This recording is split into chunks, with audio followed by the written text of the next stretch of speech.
baba wakisha ndini Bize manifa Fada kisha Buraitoni kamsendo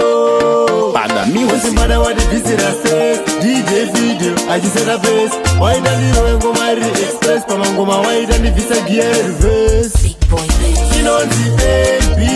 A-B-A-D-A Mbada studio Inipa kushana ne mageta youth Ukatambisa mukana auwane food Yeah yeah A-B-A-D-A Mbada studio Wanipa kushana ne mageta youth Ukatambisa mukana auwane food Wanosimuze matalendi Wanoshana ne mageta youth Iwaneni Kuti jibo jienderere mberi Ende futi kuti shungu zedu zisaperi Uzimbada wadi busy rase DJ video Wajiseta face Waida ndiro wengo mari express Pamangoma waida ndivise gear reverse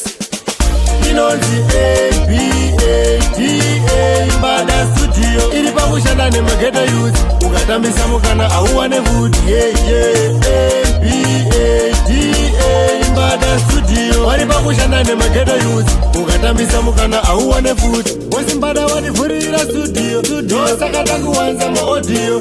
Werato rinoshanda mu studio Wanoshanda pasina kana ovio Wakawanda wakubunza nekupiko Bizamani wakusikizira kupiko Manje nyaya ipere pa audio Manje ndenge tatobuda video Inonzi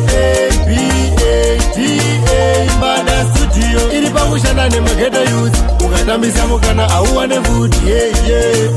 A-B-A-D-A Mbada studio Wanipa kushanda ne mageta youth Ukatambisa mukana auwane food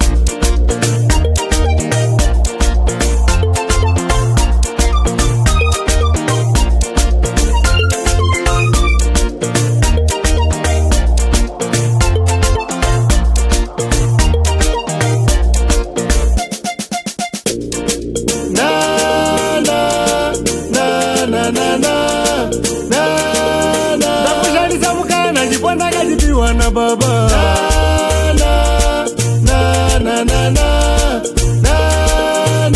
Bize manifa Fada kisha Inonzi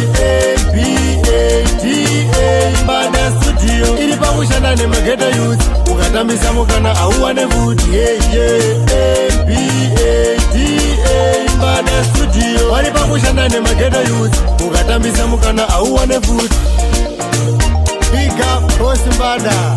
Dr. Fidel Big Boy Beats Yo DJ Ali Yo Masiva Bize manifa Pazongo shota mabatiri